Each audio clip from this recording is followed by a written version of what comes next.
Indian ക്രിക്കറ്റിൻ്റെ വിശുദ്ധ ഭൂമിയായ Wankhede stadium. അന്തരീക്ഷത്തിലും മണ്ണിലുമെല്ലാം cricket അലിഞ്ഞു ചേർന്ന ഇടം.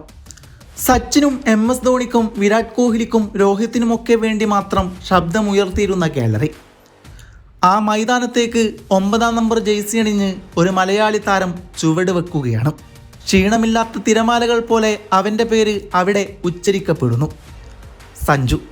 സഞ്ജു വിശ്വനാഥ് സാംസൺ.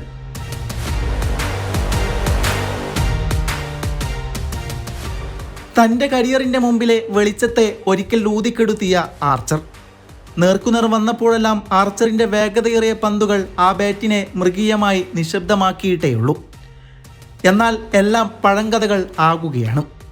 കൊൽക്കത്തയിൽ വീണ തീ വാങ്കഡയിൽ ആളിക്കത്താൻ ഒരുങ്ങിയായിരുന്നു സഞ്ജുവിൻ്റെ വരവ്. ഭൂതകാലം വേട്ടയാടപ്പെടുന്നതിൻ്റെ അടയാളങ്ങൾ അയാളുടെ ശരീരഭാഷയിൽ ഉണ്ടായിരുന്നില്ല അപ്പോൾ. നിരാശപ്പെടരുത്, അവസരങ്ങൾ നിന്നെ തേടിയെത്തും, കാത്തിരിക്കുക. സഞ്ജുവിൻ്റെ കാതുകളിൽ ഊതിയ സാക്ഷാൽ രോഹിത് ശർമ്മ കൈയടിക്കുന്നുണ്ടായിരുന്നു അവിടെ VIP ബോക്സിലിരുന്ന്. 26 പന്തിൽ അർദ്ധ സെഞ്ചുറി തികച്ചു. ആർച്ചറിൻ്റെ 14 ബോളുകളായിരുന്നു വാങ്കഡയിൽ സഞ്ജു നേരിട്ടത്. സ്കോർ ചെയ്തത് 38 റൺസ്, 4 4-ഉം 3 6-ഉം. ഒരു ലോകകപ്പ് മത്സരത്തിൽ ഏറ്റവും കൂടുതൽ സിക്സറുകൾ വഴങ്ങുന്ന ബോളറായി ആർച്ചർ. അതിൽ 4-ഉം സഞ്ജുവിൻ്റെ സംഭാവനയായിരുന്നു.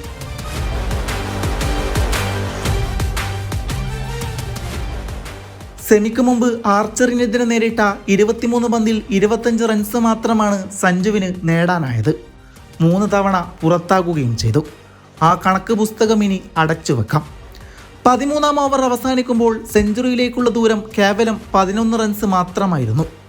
ഇനിയും 7 ഓവറുകൾ അപ്പോഴും ബാക്കിയുണ്ട്. അതിനുള്ള അവസരവും സമയവും മുന്നിൽ അവശേഷിക്കുന്നുണ്ട്.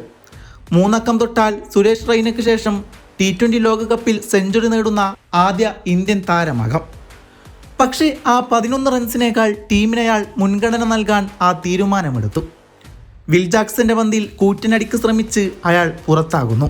42 പന്തിൽ 89 റൺസ്. കമൻട്രി ബോക്സിലിരുന്ന് DK അപ്പോൾ ഒരു കാര്യം പറഞ്ഞു. ഒരു ഹീറോക്കുള്ള ആദരം അയാൾ അർഹിക്കുന്നുണ്ട്. ആ വലിയ സ്കോറിനായി അയാൾക്ക് മുമ്പിൽ അവസരമുണ്ടായിരുന്നു.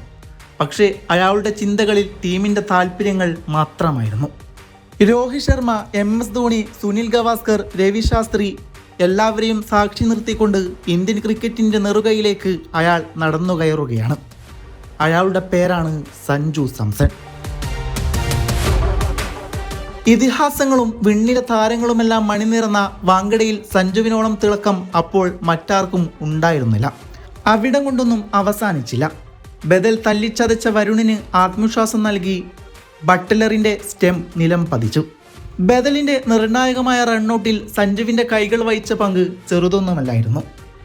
എല്ലാത്തിലുപരിയായി തനിക്ക് ലഭിച്ച മാൻ ഓഫ് ദി മാച്ച് പുരസ്കാരം ജസ്പ്രീത് ബുംറയ്ക്ക് അയാൾ നൽകുകയാണെന്ന് പറഞ്ഞു. ബുംറ ഇല്ലായിരുന്നുവെങ്കിൽ തനിക്ക് ഈ പുരസ്കാരം വാങ്ങാൻ സാധിക്കില്ല എന്നായിരുന്നു ക്രിക്കറ്റ് ലോകത്തോട് സഞ്ജു ഒരു മടിയും കൂടാതെ പറഞ്ഞത്. സഞ്ജുവിന് മാത്രം സാധിക്കുന്ന ചിലത്. ലോകകപ്പ് തുടങ്ങുമ്പോൾ കരിയർ അവസാനിച്ചെന്ന് വിധി കുറിക്കപ്പെട്ടു. വെസ്റ്റ് ഇൻഡീസിനെതിരെ വിർച്വൽ നോക്കൌട്ടിൽ അപരാജിതനാണ് അയാൾ. 97 റൺസാണ് ആ കളിയിൽ നേടിയത്. സെമി ഫൈനലിൽ 89 റൺസും. 4 മത്സരങ്ങളിൽ നിന്ന് 209, സ്ട്രൈക്ക് റേറ്റിൽ 232 റൺസ്.